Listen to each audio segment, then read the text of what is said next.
Hey guys, and welcome back to the JTO channel, and this is your match review of Chelsea nil, Manchester City 2 in what was a deserved win for Manchester City. Let's just not beat around the bush. Let's not try to lie to ourselves. Let's not try to gaslight anybody. Manchester City 100% deserved that win today. They were the better team. I wouldn't say we were bad today. But the difference was just moments, I think, in the game. It was a close contest, you could say.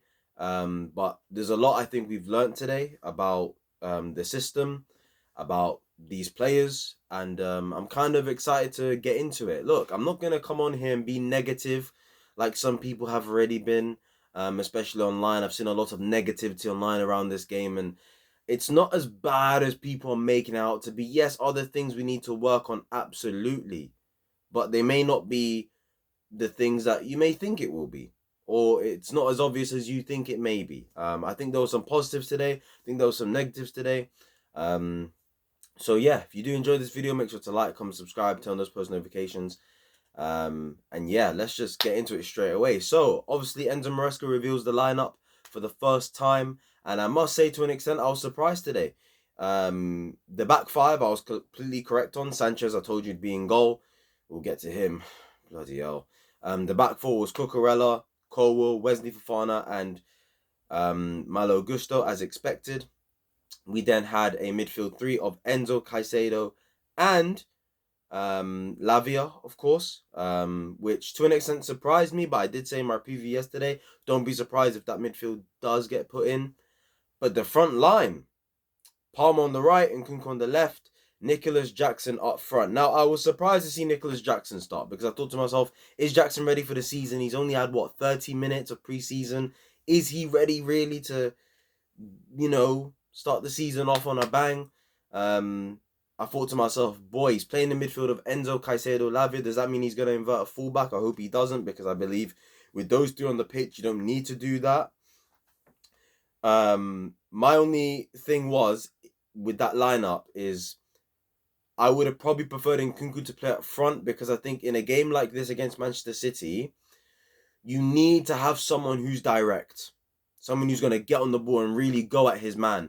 Palmer's not going to do that, and Nkunku's not going to do that. These are not two players they're more close control, one touch, two touch type players that want to create chances, be in the half spaces, drop into the 10 positions, and make an impact from those positions. They're not really wingers, and I think that was what was missing from our game today, especially after the goal was scored. And look, don't get it twisted. Big up Manchester City. I thought they played well. I thought they done their thing. I thought Kovacic today was absolutely sublime. Big up to him, former Chelsea player, and his goal was sublime. Fair play. I mean, I'll get to it more later, but yeah, fair play to him. I thought Bernardo Silva was good. I thought Savio, I must say, Savio down the right-hand side. Oh my days. Obviously, look, when we get into the game in general, yeah, the first, 15 minutes, Doku was on the right-hand side, Savio was on the left-hand side, and Cucurella was dealing with Doku easily. Cucurella had like a fantastic start to the game. And then Pep just swapped them. And all of a sudden, it was a tough game for Cucurella. Savio had him on toast at times. I'm not going to lie. It was kind of peak. That kid looks like a talent. 20 years old, bought from Girona, I'm pretty sure. I think so. And he looks a talent, man. That looks like a really good addition for Manchester City. Really surprised that Pep took him off at half time. It must have been an injury, because my days, he was cooking. He was cooking. And obviously Doku was a lot better down the left-hand side, as that's probably his best position. But I thought, we were getting there. We were okay. I thought Enzo Fernandez had a good start to the game. I thought Lavia started the game really well. Like I said, I thought Cucurella started really well. I thought Gusto. I thought the majority of our players started the game really, really well. And then Man City just slowly get into it, and their quality starts to shine through. Bernardo Silva starts controlling the game. Kovacic starts killing it from the midfield. They swap the wingers. Savio starting to do his thing against Cucurella, and Doku's doing his thing against Malo Gusto. So all of a sudden, City are really getting into it, all without Rodri, and they're starting to play really well. And then the first goal comes from the fact that Doku on the left-hand side cuts in, gets too much space, passes it. Bernardo Silva just flicks it on. He just redirects the ball to Haaland's feet, and Haaland puts it in the back of the net. And I must say, I've got a massive problem with this goal, because what I said in my preview yesterday was, Levi Colwill, you need to be strong tomorrow. You need to be aggressive tomorrow. You need to be touch tight tomorrow. And that goal was soft from his perspective. He pussied out. As far as I'm concerned, he pussied out. No bravery to not even try and nudge Erling Haaland off. Yeah? He looked like he was going to go in with his left foot to try and get the ball, and he looked like he backed out halfway through. For me, pussy. Absolute pussy. And his performance in general today, pussy performance. I'm sorry, Levi Colwill, but you cannot be doing this. I gave him the benefit of the doubt last season because he played at left back a lot. This season, you're going to be playing at centre back a lot, and you're going to be our first choice centre back, at least on that side of the field. You need to step up, bro. You need to step up, because Wesley Fofana today, good performance. What we saw from West today is what I want to see more of. Allow the clearances, because leading up to the second goal, his clearance was poor. But in general, Wesley Fofana's performance today was good. For the most part, he was good on the ball. He looked comfortable. He showed his recovery pace. He showed his quality. Good performance from Wesley Fofana today. Not good enough from Levi Colwill, though. And that goal showed it. But I can't lie. After that goal, I really thought to myself, yo, you know what? We're actually starting to play a little bit better. I actually thought we responded really, really well. I just thought our only issue was in the final third, we were absolutely shocking. And I go back to Enzo Fernandez today, right? You had a good 10 minutes, mate. But the rest of the game, he was absolutely shocking. He literally got worse as the game went on. And it absolutely surprised me that he played the whole game today. And it was Lavia that got hooked off. Because for me, right, the positions he was picking up, I'm just thinking to myself, imagine if Nkunku was there instead. Or Palmer was there instead. Or a certain João Felix that we might get in. We'll be talking about that tomorrow, potentially. Imagine if those players were in those positions. Surely we would have scored a goal, right? Because some of the positions he's picking up, yeah, and the positions he's picking up to sort of receive the ball, yeah, the touch is poor. The decision making is poor. You're shooting when you need to chop it and put it on your right foot. Poor, man. And then as the game gets going on, yeah, him on the ball in general, shocking. So many ball losses. No control. Too weak. You were the captain today. It needs to be better. And look, I think the overall balance of the front line, I actually thought in terms of getting the ball, playing out from the back, we did well today. I actually thought our press today was pretty good as well, overall. But for me, the decision-making, the cohesiveness and the way we were playing in terms of getting the ball up in the final third, not good enough. The lack of understanding and cohesiveness was not there. There was no creative spark from the middle of the field. You know, Enzo as a 10 doesn't work. And in general, a midfield of Lavia, Caicedo, Enzo doesn't work simply because of the balance and the way this system works. If you want a system where you want Lavia, Caicedo, and Enzo to work, you need wingers that are direct. We need proper wingers that are direct, bro. And not playing a system where we have three at the back. We need, you know what, yeah? Put it like this simply. If you want a midfield of Enzo, Caicedo, and Lavia to work, you need fullbacks that are both going to be flying high and wide, and you need direct goal-scoring wingers. A bit like Liverpool and Klopp in their prime. The reason why Henderson, Gini Wijnaldum and Fabinho worked so well is because they had Trent and Robertson for the creativity and they had Salah and Mane for the goal scoring. All their creativity, all of their goal scoring was from the wide areas of the pitch. In this system, where you've got three at the back, loads of players in the midfield, and you've got two wingers in Palmer and Nkunku who are not wingers and want to play in the 10 and pick up positions in the middle of the park to make an impact, you can't have a midfield like that. You just can't. Because of the whole system and how it works. So for me, Enzo Maresca has a decision to make, right? One of Enzo Fernandez and Caicedo has to be dropped in order for the system to work. Lavia is our best option as the 6. You saw it in his performance today. Brilliant. You saw at times when he was receiving the ball, he looked so comfortable. He was press resistant. He got out of tight situations and he progressed the ball forward to your Malo Gustos, your Cole Palmers, and players like that. He is the best suited player for this sixth position in Enzo Maresca's system. And as far as I'm concerned, you need a creative midfielder to play in the midfield three. Excuse me. So, whether that's Cole Palmer who plays in the midfield, or whether that's Christopher Nkunku who plays in the midfield, I don't care who it is out of the two of them. It has to be one of them.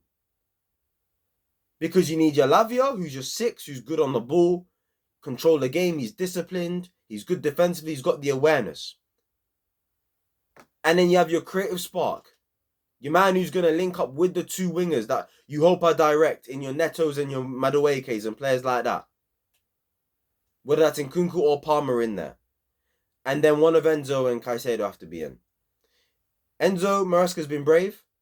He dropped Sterling out the squad. And quickly on Sterling, he's a disgrace, by the way. The fact that his camp, his team, are bringing out statements. They're coming out with statements before the first game of the Premier League season. Raheem, Shaquille, Sterling, MBE, get out of my football club. Making it about you. You're a disgrace, mate. You're an absolute disgrace. Yeah? Coming out with statements before the first game of the season. What? Get him out of the football club. Get him out. Was I surprised that he wasn't in the squad? Yes, I was. But Enzo Maresca, the board, they're making themselves clear. Yo, Sterling, you're not a part of this project. The same is with Chilwell, who wasn't in the squad. The same with Disasi, who wasn't in the squad. Chalobah, we all know what's happened with him. Carney Chukwuemeka looks like he's not a part of this project, which is unfortunate because I like Chukwuemeka. But they've made their stances clear. Should they come out with statements as well? Sterling needs to get out, man. Over 300 grand a week. He's declining. Never even wanted him in the first place. He needs to go. So yeah, the subs from Maresca, bit shocking. You know, Lavia, for me, didn't have to come off. I'm surprised Madueke didn't come on. I'm happy he brought off Nkunku for Neto to play Neto out wide, and I thought Neto showed glimpses of his quality. But overall, man, like, you know, when you look at the second goal, I mean, the second goal's shocking. Look, big up Kovacic. Man loves Kovacic, you know, top player, absolute engine of a midfielder. He's a player always rated, got disrespected a bit too much at Chelsea for my liking. And the thing is, right, he got past Enzo and Caicedo with ease, right? And those two are disgraceful for even allowing Kovacic to do that. But to give them the benefit of the doubt to an extent, I don't think there's a midfielder in the league that's a better dribbler than Kovacic. Kovacic's dribbling is out of this world. Like his press resistance and his dribbling, genuinely, there's not many midfielders in the Premier League that are better than Kovacic at doing that. Trust me. And he was probably man of the match today. He played that 6-row to a T today. To an absolute T. Right? So you've got that, yeah? But the finish. I mean, since when did Kovacic have that in his game? I know he scores a banger from time to time. But he doesn't score a goal where he dribbles past players and then he absolutely hits it and it goes in the back of the net. Robert Sanchez is an absolute disgrace, by the way. Trash goalkeeper. You saw it today. He's an imposter. You saw it on the ball. Second half, he gave it earlier to De Bruyne, I'm pretty sure. Nearly led to a goal. You know, he was then nervy again. And it led to a goal. He got his hand to it. Weak hands, flappy hands. Imagine if that was Kepa. Imagine if that was Kepa. Kepa's done that so many times and he's been cooked for it. He's been cooked for it. Sanchez is meant to be the better goalkeeper, right? In terms of shot stopping. What was that? Flappy hands, man. A flappy bird and that. Get him out of here, man. As much as Petrovic isn't that good, yeah, it's unfortunate that he's had to go, yeah. He's had to leave the club and he's up for sale instead of Sanchez because nobody wants Sanchez. Jorgensen, please be good. Jorgensen, I beg. When he's ready to come into this team, I beg he's good. I swear, man. Oh my days, bro. It's mad. But yeah, overall, look, there were encouraging signs. I thought defensively, Cucurella had a 50-50 game. He started off really well, but then he tailored off towards the end. He got cooked by Savio. Struggled in second half at times. But, you know, he just came back. He's not fully fit, so I'll give him the benefit of the doubt. Colwell, not good enough today. needs to be better. I thought Fofana was good. I thought Gusto was good overall as well. I thought the defense overall as a package wasn't too bad today. We didn't concede too many chances. We didn't make too many mistakes. It was nothing like preseason. So that's an improvement, and I think it will get better as the season goes on. The midfield today, one problem, lack of creativity. There's no creativity there. In terms of control, in terms of the aggressiveness, and stuff like that, really well done. I thought Caicedo at times was winning the ball high up the pitch. I thought, and you know what, yeah, one thing I'll give credit to the team today for is one thing I said in my previews was when we lose the ball, yeah, we need to win it back as quickly as possible because there's not many men back. And the counterattacks against us could be nasty. One encouraging sign I saw today from the midfield, at least, is when we did lose the ball and it looked like Man City could go on the counterattack and cause problems. Caicedo, Lavia were onto them straight away. Caicedo, boom, tackle, Lavia, tackle, Enzo, tackle. They're onto them. They're winning the ball high up the pitch. And that's why our press was good today. Our counter pressing and our pressing in general was really, really good today. Winning the ball high up the field. So yeah, credit to the midfield in terms of that, but the creativity, the overall balance in terms of the way we move the ball and attack, we cannot play those three in midfield again, as far as I'm concerned. And if you want to play those three in midfield, we need two fullbacks that are going to be attacking like madmen, like a Reece James, yeah, and a good left back because Chilwell's finished. And we need two direct goal-scoring wingers, fam. But that's not going to happen under Enzo Maresca. So, as far as I'm concerned, those three cannot play together in midfield. It sounds really nice on paper, but yeah, just doesn't work out. And in terms of up front, I don't want to see a wing pairing of Palmer and Nkunku again. There are two players that like to occupy in similar zones of the field, and that will not work, especially if you've got Caicedo, Enzo, and Lavia in a midfield. It can work if maybe Palmer's on the right-hand side, he inverts, but Nkunku starts off as the midfielder. That could work. But those two as wingers, with then the midfield three, nah. People are occupying the same zones far too often. Far too often. And Nkunku as a winger in this system does not work. It's just uninspiring. He does so much better as a number 10, that advanced number 8. And Jackson today, look, he's not fully fit. He showed good signs of his quality in terms of holding up the ball, linking up the plays, passing. But the finishing, man, you had a couple chances today, brother. The goal you scored, man. Why are you offside? Why are you offside? It's just annoying, like, so jarring. So, look, encouraging signs, moved the ball really well. Our press was good. Defensively was solid for the most part, despite conceding 2 goals. But I think in terms of the attack, we need to be more clinical. We need to be able to create more chances. We need to be more direct. Our decision making needs to be better. And the system and the setup in general needs to be better as well from Enzo Maresca. And the subs need to be better too. I'm disappointed that Madueke didn't come on today. I'm disappointed that Enzo Fernandez played the whole game because he was terrible overall. Caicedo, 50-50 for me. Sometimes maybe good, sometimes maybe shit. But it is what it is.